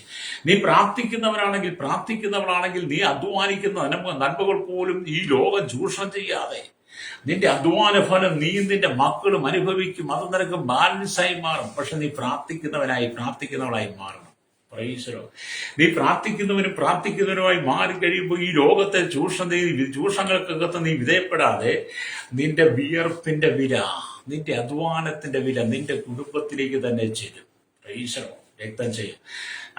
നിന്റെ കുടുംബത്തിന്റെ നിന്റെ വിയർപ്പിന്റെ വില, നിന്റെ അധ്വാനത്തിന്റെ നിന്റെ ഭവനത്തിലേക്ക് ചെല്ലാത്തതിന്റെ കാരണം പ്രാർത്ഥനാ ജീവിതം ഇല്ലാത്തതുകൊണ്ട് നിന്റെ അധ്വാന ഫലം നിന്റെ കയ്യിൽ കിട്ടുമ്പോൾ പിശാച് നിനക്ക് ആലോചന തരും. പിന്നെ കൂട്ടുകാർ ഒരുപാട് കൂടും, കമ്പനികൾ കൂടും, പിന്നെ കമ്പനി കൂടി നിന്റെ പോക്കറ്റ് കാര്യമാക്കും പിശാച്. പ്രൈസർ. കൂട്ടുകാരിഷ്ടം പോലെ വരും. അതുകൊണ്ട് എന്നെ കേൾക്കുന്ന മാതാവേ, പിതാവേ, നീ പ്രാർത്ഥനയുള്ളവനാണെങ്കിൽ നിന്റെ കുടുംബത്തെ നിനക്ക് പണിതെടുക്കാൻ കഴിയും. യെരൂശലേമിന്റെ മതിൽ പണിയുവാൻ വേണ്ടി നെഹമ്യാവിന് രാജാവ് ഓർഡർ കൊടുത്തു. ഹല്ലേലൂയ. അങ്ങനെ നെഹമ്യാവും കൂട്ടിനുണ്ട് യെരൂശലേമിന്റെ മതിൽ 52 ദിവസം കൊണ്ട് പണിതെടുത്തുവെങ്കിൽ, ഹല്ലേലൂയ, സ്തോത്രം. നെഹമ്യാവിന്റെ പ്രാർത്ഥനാ ജീവിതത്തിനകത്ത് ദൈവം ഇത്രമാത്രം അത്ഭുതം ചെയ്തു കൊടുത്തതുപോലെ നീ പ്രാർത്ഥിച്ചാൽ ദൈവം നിന്റെ ഭവനത്തിന്റെ അവസ്ഥയ്ക്ക് മാറ്റം തരുമെന്ന്. രക്തം ചെയ്യാം. നിന്റെ കുടുംബത്തിന്റെ അവസ്ഥയ്ക്ക് മാറ്റം തരും. രക്തം ചെയ്യാം. നീ കടന്നു പോകുന്ന പ്രതികൂലങ്ങളെ നിനക്ക് ജയിക്കാൻ കഴിയും. ഹല്ലേലൂയ. ഇസ്രായേലിന്റെ പിന്നാലെ മിസ്രയീം ഉണ്ട്. ഹല്ലേലൂയ. ഇസ്രായേലിന് മുമ്പോട്ട് പോകാൻ കഴിയില്ലെങ്കിലും മോശ എന്ന മനുഷ്യൻ പ്രാർത്ഥിക്കുന്നവനായി ഇസ്രായേലിന് മുമ്പിൽ നിൽക്കുന്നത് കൊണ്ട്, ഹല്ലേലൂയ, ഇസ്രായേലിന് മറുകരകറ്റുവാൻ യാതൊരു പ്രയാസവും ഉണ്ടായിരുന്നില്ല. കാരണം പ്രാർത്ഥിക്കുന്ന ഒരുവൻ ഇസ്രായേലിന് മുമ്പിലുണ്ട്. പ്രാർത്ഥിക്കുന്നവൻ മുമ്പിലുണ്ടായിരുന്നുകൊണ്ട് ഇസ്രായേൽ മക്കൾ മുഴുവൻ ചെങ്കടൽ കടന്ന് മരുഭൂമിയിലെത്തി. അത് കഴിഞ്ഞപ്പോൾ മോശ തന്റെ കയ്യിലിരിക്കുന്ന വടിയെടുത്ത് ചെങ്കടലിനെ നീട്ടിക്കഴിഞ്ഞപ്പോൾ ചെങ്കടൽ വീണ്ടും പഴയതുപോലെ ഇസ്രായേലത്തെ പിന്തുടർന്നു വന്ന ഫറവോനും സൈന്യവും ചെങ്കടലിൽ മുങ്ങിപ്പോയി. അത് എന്നെ കേൾക്കുന്ന പ്രിയ സ്നേഹിത, എന്നെ കേൾക്കുന്ന മാതാവി, നീ പ്രാർത്ഥിക്കാൻ തയ്യാറായാൽ നിനക്ക് പിന്നാലെ കടന്നു വരുന്ന ഫറവോന് ശക്തികളെ ദൈവം നീക്കിത്തരും. രക്തം ചെയ്യും. പ്രൈസലോ. അപ്പൊ എന്നെ കേൾക്കുന്ന മാതാവ്, നിന്റെ കുടുംബത്തെ തകർക്കുന്ന ഫറവോന്റെ ശക്തിയെ, മിസ്രൈമി ശക്തിയെ അല്ലെങ്കിൽ തകർക്കുവാൻ പ്രാർത്ഥനയാണ് ഏറ്റവും നല്ലത്. പ്രൈസലോ. പ്രാർത്ഥന എന്ന് പറയുന്നത് ദൈവം നമുക്ക് നൽകിയിരിക്കുന്ന ഒരു കൃപയാണ്. പ്രൈസലോ. പ്രാർത്ഥന എന്ന് പറയുന്നത് ദൈവം നൽകിയിരിക്കുന്ന കൃപയാണ്. സ്തോത്രം. എല്ലാവരും പ്രാർത്ഥിക്കുന്ന, എല്ലാ ജാതി മത വർണ്ണ വ്യത്യാസമില്ലാതെ എല്ലാ വിഭാഗത്തിൽപ്പെട്ടവരും പ്രാർത്ഥിക്കുന്നതാണ്. എല്ലാവരും പ്രാർത്ഥിക്കുന്നുണ്ട്. പ്രാർത്ഥിക്കാത്തവരാരും കാണത്തില്ല. ലോകവുമായി ബന്ധമില്ലാതെ വനാന്തരങ്ങളിൽ താമസിക്കുന്ന അല്ലെങ്കിൽ പോലും അവരും അവർക്ക് അറിഞ്ഞിരിക്കുന്ന വിശ്വാസം അനുസരിച്ച് പ്രാർത്ഥിക്കുന്നവരാണ്. അങ്ങനെ എല്ലാവർക്കും പ്രാർത്ഥനയുണ്ട്. പക്ഷെ പ്രാർത്ഥിക്കുന്നതിനകത്ത് കൃപ വെളിപ്പെട്ടത് ദൈവമക്കളുടെ പ്രാർത്ഥനയിലാണ്. പ്രാർത്ഥനയിൽ കൃപയുള്ളത് ദൈവജനത്തിന്റെ പ്രാർത്ഥനയ്ക്കകത്താണ് കൃപയോടുകൂടിയ പ്രാർത്ഥന. ഹല്ലേലൂയ. സ്തോത്രം. അതുകൊണ്ട് എന്നെ കേൾക്കുന്ന ശ്രോതാവേ, നീ കർത്താവായ യേശു ക്രിസ്തുവിൽ നീ വിശ്വസിക്കുമ്പോൾ, കർത്താവായ യേശു ക്രിസ്തുവിന് നിന്റെ ഹൃദയം നീ പകർന്നു കൊടുക്കുമ്പോൾ, യേശു ക്രിസ്തുവിന് നിന്റെ ഹൃദയം നീ പങ്കുവെച്ചു കൊടുക്കുമ്പോൾ, നിന്റെ ഹൃദയത്തിനകത്തെ പാപത്തിന്റെ കറകളെ നീക്കി, അശുദ്ധിയെ നീക്കി, യേശുവിന്റെ രക്തം കൊണ്ട് നിന്നെ കഴുകി ശുദ്ധീകരിച്ച് നിർമ്മലമായൊരു ഹൃദയം തന്ന് പ്രാർത്ഥനയുടെ വരം നിനക്ക് ദൈവം തന്ന് നിറച്ച ആ പ്രാർത്ഥനയ്ക്കകത്ത് കൃപകളുണ്ടെന്ന്. സ്തോത്രം. ആ പ്രാർത്ഥനയ്ക്കകത്ത് ദൈവിക പ്രവൃത്തിയുണ്ടെന്ന്, ആ പ്രാർത്ഥനയ്ക്കകത്ത് അത്ഭുതങ്ങളുണ്ട്, അടയാളങ്ങളുണ്ട്, നിന്റെ വിഷയത്തിന് മറുപടിയുണ്ട്. അതുകൊണ്ട് പ്രാർത്ഥിക്കുമ്പോൾ അത് കൃപയിൽ നിറഞ്ഞ് പ്രാർത്ഥിക്കണം. പ്രൈസറോ. നെഹമ്യാവ് വളരെ കൃപയിൽ നിറഞ്ഞു നിന്ന് പ്രാർത്ഥിച്ച വ്യക്തിയാണ്. യേശുക്രിസ്തുവിന്റെ പ്രാർത്ഥന മുഴുവൻ കൃപയിൽ നിറഞ്ഞു നിന്നായിരുന്നു. പൗലോസിന്റെ പ്രാർത്ഥന മുഴുവൻ കൃപയിൽ നിറഞ്ഞു നിന്നായിരുന്നു. അതുകൊണ്ട് എന്നെ കേൾക്കുന്ന സ്നേഹിത, നിന്റെ പ്രാർത്ഥനയ്ക്കകത്ത് ദൈവകൃപയുണ്ടായിരിക്കട്ടെ. രക്തം ചെയ്യും. പ്രൈസറോ. അപ്പൊ നിങ്ങളുടെ വിഷയങ്ങൾക്കെല്ലാം ദൈവം മറുപടി തരാൻ ആഗ്രഹിക്കുകയാണ്.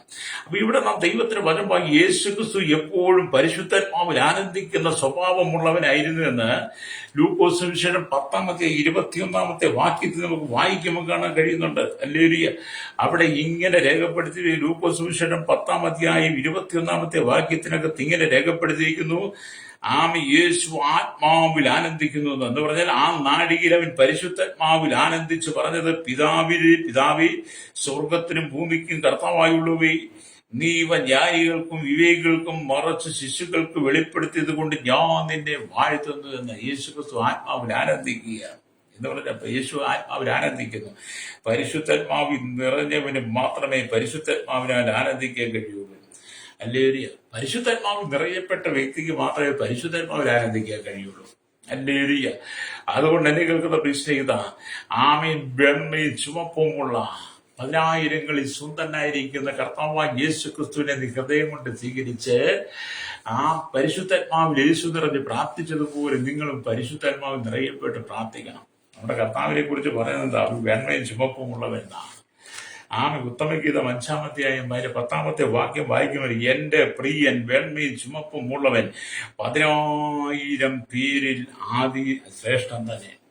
അപ്പൊ നമ്മുടെ കർത്താവായ യേശുക്രിസ്തുവിനെ കുറിച്ച് വിശുദ്ധ വേദപുസ്തകം പറയുന്നത്, ഞാൻ എന്തെങ്കിലും ആരാധിക്കുന്ന, ഞാൻ എന്തെങ്കിലും സ്തുതിക്കുന്ന, ഞാൻ എന്തെങ്കിലും മഹത്വപ്പെടുന്ന നമ്മുടെ രക്ഷകൻ, വീണ്ടെടുപ്പുകാരൻ, മാനവകുലത്തിന്റെ പാപത്തിന് വേണ്ടി മുഴുവൻ കാൽവരി ക്രൂശിൽ നമുക്ക് വേണ്ടി പരമയാഗമായി തീർന്നവൻ, നമുക്ക് വേണ്ടി അവസാനത്തുള്ളി രക്തം പരത്തുന്നവൻ, നമുക്ക് വേണ്ടി മുൾക്കീടിയുടെ മണിഞ്ഞവൻ, കാരീരുമ്പാണിയാൽ തറയിക്കപ്പെട്ടവൻ, ഹല്ലേലൂയ, കണ്ടാൽ ആളല്ല എന്ന വിരുവുമായി തീർന്നവൻ, പടയാളികൾ മാറി മാറി അടിച്ചപ്പോഴും അവന്റെ ശരീരം ഒഴിവുചാല് പോലെ കീറി ആ രക്തത്തിൽ കുളിച്ചു കിടക്കുന്ന മാംസപിണ്ഡമായി കിടക്കുന്ന ക്രൂശിലെ കർത്താവിനെ നോക്കിയിട്ട് മനുഷ്യൻ കളിയാക്കിയും തലകുലുക്കിയും അവനെ നിന്ദിച്ചു അപമാനിച്ചും പരിഹസിക്കുകയും കൂക്ക് വിളിക്കുകയും ചെയ്യുമ്പോൾ ഉത്തമഗീതത്തിൽ എഴുതി വെച്ചിരിക്കുന്നു: എന്റെ പ്രിയൻ അല്ലെങ്കിൽ വെണ്മയും ചുമപ്പുമുള്ളവൻ 10,000 പേരിൽ അത് ശ്രേഷ്ഠം തന്നെ. അതെ, നമ്മുടെ വാഴ്ത്തപ്പെട്ട കർത്താവിനെ കുറിച്ച് എഴുതി വെച്ചിരിക്കുന്നത്. നമ്മുടെ പ്രിയൻ വെണ്മയും ചുമപ്പും 10,000 ശ്രേഷ്ഠമെന്ന്. ഒരു കൂട്ടം ജനം ക്രൂശിൽ കിടക്കുന്ന കർത്താവിനെ കണ്ട് പരിഹസിക്കുമ്പോൾ മറുവശത്ത് പറയുക: എന്റെ പ്രിയൻ വെണ്മയും ചുമപ്പും 10,000 അത് ശ്രേഷ്ഠം തന്നെ. അത് എന്നെ കേൾക്കുന്ന സ്നേഹിത, നിനക്ക് വേണ്ടി ജീവൻ തന്ന, നിനക്ക് വേണ്ടി ഈ ലോകത്തിൽ വന്ന് മരിച്ചടക്കപ്പെട്ട് ഉയർത്തെഴുന്നേറ്റ് സ്വർഗാരോഹണം ചെയ്ത് പിതാവിന്റെ വലത്ത് ഭാഗത്ത് നിനക്ക് വേണ്ടി മധ്യസ്ഥയിക്കുന്ന നമ്മുടെ പ്രിയൻ വെണ്മയും ചുമപ്പുള്ളവരാണ്, 10,000 ശ്രേഷ്ഠനാണ്. ഇന്ന് പകൽ നിന്റെ വിഷയത്തിന് വേണ്ടി നീ കണ്ണുനീരോടെ പ്രാർത്ഥിക്കുന്നെങ്കിൽ, നെഹമ്യാവിനെ പോലെ ആത്മഭാരതയോടെ പ്രാർത്ഥിക്കുന്നെങ്കിൽ, ഹല്ലേലൂയ, നിന്റെ വിഷയത്തിനകത്ത് യേശു മറുപടി തരും. രക്തം ചെയ്യും. നിന്റെ വിഷയത്തിനകത്ത് യേശു മറുപടി തരുമെന്നാണ്. രക്തം ചെയ്യാം. എന്നെ കേൾക്കുന്ന മാതാവേ, പിതാവേ, സങ്കടപ്പെടേണ്ട കേട്ടോ, നീ ഭാരപ്പെടേണ്ട. നിനക്ക് വേണ്ടി യേശു ഉണരാൻ സമയമായി. യേശു ഉണർന്ന് പ്രവർത്തിക്കും. നിനക്ക് വേണ്ടി യേശു എഴുന്നേൽക്കുവാൻ സമയമായി. നിന്റെ പ്രശ്നങ്ങൾക്ക് മറുപടി കിട്ടാൻ സമയമായി. നീ പ്രാർത്ഥിച്ച സകലമായ വിഷയത്തിനും യേശുക്രിസ്തു മറുപടി തരാൻ സമയമായി. അതുകൊണ്ട് എന്നെ കേൾക്കുന്ന പ്രിയ സ്നേഹിത, നെഹമ്യാവിന്റെ പ്രാർത്ഥനയ്ക്ക് ദൈവം ഇടപെട്ടതുപോലെ, നെഹമ്യാവിന്റെ പ്രാർത്ഥനയിൽ രാജാവിന്റെ ഹൃദയത്തോട് ദൈവം ഇടപെട്ടതുപോലെ, നെഹമ്യാവിന്റെ പ്രാർത്ഥന മുഖാന്തരം നെഹമ്യാവിന് യെരൂശലേമിലേക്ക് വന്ന് മതിൽ പണിയുവാനുള്ള കൃപ ലഭിച്ചതുപോലെ നിന്റെ പ്രാർത്ഥനയ്ക്കും യേശു മറുപടി തരാൻ പോകുക. രക്തം ചെയ്യും. ഹല്ലേലൂയ. അതുകൊണ്ട് ഇന്ന് പകൽ നമുക്ക് യേശുവിന്റെ കരങ്ങളിലേക്ക് ഏൽപ്പിച്ചു കൊടുക്കാം. അപ്പൊ ഇന്ന് നാം ദൈവത്തിന് വചനം വായിക്കുമ്പോൾ, ഹല്ലേലൂയ, യേശു പരിശുദ്ധാത്മാവ് നിറഞ്ഞ് ആനന്ദിച്ചു വായിച്ചു. അവൻ വെണ്മയും ചുമപ്പുമുള്ളവൻ 10,000 ശ്രേഷ്ഠൻ. അതേസമയം മനുഷ്യന്റെ പാപത്തെയും അക്രമത്തെയും ചുമന്നതിനാൽ അവൻ ദുഃഖമുള്ളവനായി മാറി. അപ്പോൾ തന്നെ യേശു നമ്മുടെ പാപത്തെയും ശാപത്തെയും രോഗത്തെയൊക്കെ വഹിച്ചതുകൊണ്ട് യേശു ക്രിസ്തുവിന്റെ മുഖരൂപം നോക്കിയാൽ ദുഃഖമുള്ളവനായി തീർന്നു എന്ന് യെശയ്യാ പ്രവാചകന്റെ പുസ്തകം 53-4 വാക്യം വായിക്കുമ്പോൾ കാണുന്നുണ്ട്. ഇങ്ങനെ എഴുതിയിരിക്കുന്നു: സാക്ഷാൽ നമ്മുടെ രോഗങ്ങളെ അവൻ വഹിച്ചു, നമ്മുടെ വേദനകളെ അവൻ ചുമന്നു. നാമോ ദൈവം അവനെ ശിക്ഷിച്ചു വടിച്ചും ദണ്ഡിപ്പിച്ചും ഇരിക്കുന്നു എന്ന് വിചാരിച്ചു. കണ്ടോ, യേശുവിനെ കുറിച്ച് എഴുതിയിരിക്കുക കേട്ടോ, പ്രവാചകൻ എഴുതിയിരിക്കുക. യേശുക്രിസ്തുവിന്റെ ജനനത്തിന് 700 വർഷങ്ങൾക്ക് മുമ്പ് യെശയ്യാ പ്രവാചകൻ വേദസ്വാമി ഈ വചനം എഴുതിയപ്പോൾ യേശുക്രിസ്തുവിന്റെ ജീവിതത്തിൽ നിറവേറാൻ പോകുന്ന കാര്യങ്ങളെ കുറിച്ചാണ് ഇവിടെ എഴുതി വെച്ചത്. ഹല്ലേലൂയ, സ്തോത്രം, ഹല്ലേലൂയ, സ്തോത്രം, ഹല്ലേലൂയ. അതേസമയം മനുഷ്യരുടെ പാപത്തെയും അക്രമത്തെയും ചുമന്നതിനാൽ അവൻ ദുഃഖമുള്ളവനായി മാറി. സാക്ഷാൽ നമ്മുടെ രോഗങ്ങളെ അവൻ വഹിച്ചു, നമ്മുടെ വേദനകളെ അവൻ ചുമന്നു എന്ന് വേദപുസ്തകം രേഖപ്പെടുത്തി. ഹല്ലേലൂയ. നമ്മുടെ കർത്താവ് ദുഃഖം നിറഞ്ഞവനായിരുന്നു. Price the Lord. എന്തിനു വേണ്ടി? നഷ്ടപ്പെട്ടു പോയ ജനത്തെ ഓർത്തുകൊണ്ട്. പ്രവാചകൻ എഴുതി വെച്ചിട്ടുള്ള യേശുക്രിസ്തുവിന്റെ ശുശ്രൂഷയിൽ നമുക്ക് കാണാൻ കഴിയും. ഹല്ലേലൂയ. അപ്പൊ നെഹമ്യാവിന്റെ ദുഃഖത്തിന്റെ കാരണം കണ്ട് രാജാവ് യെരൂശലേമിനെ പണിയുവാൻ ആവശ്യമുള്ള സകലവും നൽകുവാനായി കൽപ്പിച്ചു.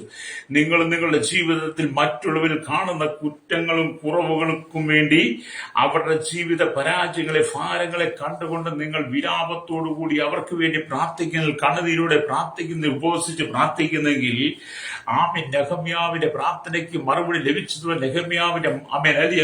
നെഹമ്യാവിന്റെ പ്രാർത്ഥനയ്ക്ക് രാജാവ് തനിക്ക് വേണ്ടി അനുകൂലമായി നിലപാടെടുത്തതുപോലെ നിന്റെ പ്രാർത്ഥനയ്ക്കകത്തും ദൈവത്തിന് അനുകൂലമായി നിലപാടെടുക്കും. രക്തം ചെയ്യും. അപ്പൊ യെരൂശലേമിന് പണിയുവാൻ വേണ്ടുന്ന സകലവും നൽകുവാൻ വേണ്ടി രാജാവിന്റെ കൽപ്പന, അത് നിന്റെ ജീവിതത്തിൽ ആവശ്യമായതെല്ലാം നൽകി തരുവാൻ എന്റെ ദൈവത്തിന്റെ കൽപ്പന പുറപ്പെടുവിക്കാൻ സമയമായി. രക്തം ചെയ്യും. ഹല്ലേലൂയ. നീ ദൈവത്തോട് കണ്ണുനീരോടും വിലാപത്തോടും കൂടി അപേക്ഷിക്കുമ്പോൾ നഷ്ടപ്പെട്ട സകലവും നിന്റെ പിതാവ് കർത്താവായ യേശുക്രിസ്തു നിനക്ക് നൽകി തരും. നിന്നെ കേൾക്കുന്ന മാതാവി, പിതാവി, നിന്നെ കേൾക്കുന്ന സഹോദര, നിനക്ക് നഷ്ടപ്പെട്ടത് മുഴുവൻ മടക്കി തരാൻ ദൈവം ആഗ്രഹിക്കുക. ഒരുപക്ഷെ നീ വിദേശ രാജ്യത്ത് മണനാരണ്യത്തിൽ കഷ്ടം സഹിക്കുന്ന വ്യക്തിയായിരിക്കാം. നാട്ടിലേക്ക് കടന്നുവിടാൻ കഴിയാതെ ഭാരപ്പെടുന്ന, വിസ നഷ്ടപ്പെട്ട് സാലറി കിട്ടാതെ വിദേശ രാജ്യത്ത് കടവിൽ മദ്യത്തിനും മൈക്കും പാനും ലഹരിപദാർത്ഥം അടിമപ്പെട്ട് വിവിധ ക്രൈമുകളിൽ അകപ്പെട്ട് നീ തടവിലാണോ? വിദേശ രാജ്യത്തിൽ കുടുംബം പോറ്റാൻ വേണ്ടി കടന്നുപോയി കഷ്ടത അനുഭവിക്കുന്ന സഹോദരിമാർ, ഇന്ന് പകൽ എന്നെ കേൾക്കുന്നവരെ സ്നേഹിത, ഇതിന്റെ സങ്കടാവസ്ഥയിൽ നിന്റെ നഷ്ടപ്പെട്ട ജീവിത സാഹചര്യങ്ങളില് നീ നെഹമ്യാവിനെ പോലെ ഇന്ന് പ്രാർത്ഥിക്കുകയാണെങ്കിൽ നിന്നെ അവിടുന്ന് മടക്കിക്കൊണ്ടുവരാൻ യേശുവിന് കഴിയുമെന്ന്. നിന്റെ വിഷയങ്ങൾക്ക് മറുപടി നൽകാൻ ദൈവം കഴിയും. നീ ഒരു ഭവനമില്ലാതെ ഭാരപ്പെടുകയാണോ? തലമുറയില്ലാതെ ഭാരപ്പെടുകയാണോ? കടക്കെണിയാൽ നീ ഭാരപ്പെടണം. മഹാവ്യാധിയാൽ നീ സങ്കടം അനുഭവിക്കുന്ന വ്യക്തിയാണോ? കടക്കാർ നിന്നെ 4 സൈഡിൽ അലട്ടിക്കൊണ്ടിരിക്കുകയാണ്. ഇന്ന് പകൽ ദൈവത്തിന്റെ ആത്മാവ് പറയുന്നത്, നിനക്ക് നഷ്ടമായ സകലവും മടക്കി തരും എന്റെ കർത്താവിന്റെ കൽപ്പന പുറപ്പെടുവിക്കുന്ന സമയമായി നീ മുഴങ്കാലം മടക്കി പ്രാർത്ഥിക്കുന്നെങ്കിൽ ആകാശത്തിന്റെ കിളിവാതിലുകൾ നിനക്ക് വേണ്ടി തുറക്കുക തന്നെ ചെയ്യും. രക്തം ചെയ്യും. സ്വർഗത്തിലെ സകല അനുഗ്രഹത്താൽ എന്റെ ദൈവം നിന്നെ നിറയ്ക്കാൻ പോവുക. രക്തം ചെയ്യും. വിശ്വസിക്കുന്നതിലെ കരങ്ങളൊക്കെ തട്ടി ദൈവത്തെ ഒന്ന് സ്തുതിച്ചാട്ട് നിന്റെ പ്രാർത്ഥനയുടെ മറുപടി വെളിപ്പെടാൻ സമയമായി. സോദാവി, രക്തം ചെയ്യും. നിന്റെ പ്രാർത്ഥന മറുപടി വെളിപ്പെടാൻ സമയമായി. നിന്റെ പ്രാർത്ഥനയ്ക്ക് ഉത്തരം ലഭിക്കാൻ സമയമായി. സഖറിയാവ് നിന്റെ പ്രാർത്ഥനയ്ക്ക് ഉത്തരമായി എന്ന് പറഞ്ഞതുപോലെ നീ പ്രാർത്ഥിക്കുന്ന വിഷയങ്ങൾക്കെല്ലാം ഉത്തരം ലഭിക്കാൻ സമയമായി. വിശ്വസിക്കുന്ന സ്തോത്രം പറഞ്ഞ് ദൈവത്തെ നന്ദിയോടെ സ്തുതിച്ചാട്ടെ. ഹല്ലേലൂയ. ജീവിതം ഒരിക്കൽ മാത്രമാണ്. അത് സന്തോഷത്തോടെ ജീവിക്കണം. അല്ലെങ്കിൽ സമാധാനത്തോടെ ജീവിക്കണം. ആ ജീവിതത്തിനകത്ത് ക്രിസ്തുയേശു ഉണ്ടായിരിക്കണം, കൂട്ടായ്മ ഉണ്ടായിരിക്കണം, ആരാധന ഉണ്ടായിരിക്കണം, പ്രാർത്ഥന ഉണ്ടായിരിക്കണം. നിന്റെ ജീവിതം നീ താറുമാറാക്കി കളയരുത്. യേശുവിന് വേണ്ടി നിന്റെ ജീവിതത്തെ ഏൽപ്പിച്ചു കൊടുക്കണം. ഞാൻ നിങ്ങൾക്ക് വേണ്ടി പ്രാർത്ഥിക്കാൻ പോവുകയാണ്. ഹല്ലേലൂയ. അപ്പൊ ഇവിടെ നാം വായിച്ചത്, നിന്റെ മുഖം വാടിയിരിക്കുന്നത് എന്ത്? ഹല്ലേലൂയ. നിന്റെ മുഖം വാടിയിരിക്കുന്നത് എന്ത്? നിനക്ക് ദീനമൊന്നുമില്ലല്ലോ. ഇത് നാം മനോദുഃഖമല്ലാതെ മറ്റൊന്നുമല്ല എന്ന് അർത്ഥസൃഷ്ടാ രാജാവ് നെഹമ്യാവിന്റെ മുഖത്ത് നോക്കി പറഞ്ഞ് നെഹമ്യാവിന്റെ ദുഃഖം മനസ്സിലാക്കി യെരൂശലേമിന്റെ മതിൽ പണിയുവാൻ അതിന് വേണ്ടുന്ന എല്ലാ സാമഗ്രികളും കൊടുക്കുവാൻ രാജാവ് കൽപ്പന പുറപ്പെടുവിച്ച് നെഹമ്യാവിന്റെ പ്രാർത്ഥന വിജയം നേടിയതുപോലെ ഇന്ന് പോലെ എന്നെ കേൾക്കുന്ന മാതാപിതാവേ, നീ യേശുവിനെ ഏൽപ്പിച്ചു കൊടുക്കുക. നിന്റെ സകല പ്രശ്നങ്ങൾക്കും പരിഹാരം യേശു തരും. ലോകം നിന്റെ സകല പ്രശ്നം പരിഹാരം തരത്തില്ല. നിന്റെ കുടുംബത്തിന്റെ പ്രശ്നങ്ങൾക്ക് പരിഹാരം ലോകം തരത്തിൽ യേശു തരും. രക്തം ചെയ്യും.